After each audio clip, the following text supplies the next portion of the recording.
So this is a boat that sank, and we were told by the insurance company to take it to the lake and see where it's leaking. So we've been sitting in the lake for a while.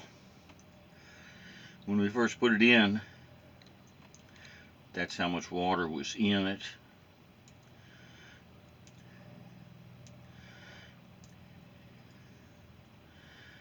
And it really doesn't, I can't hear it leaking, can't see it leaking, but they just wanted me to sit out here an hour or so and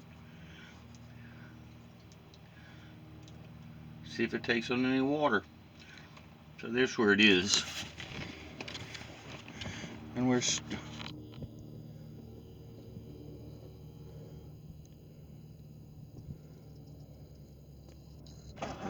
sitting out here at the lake.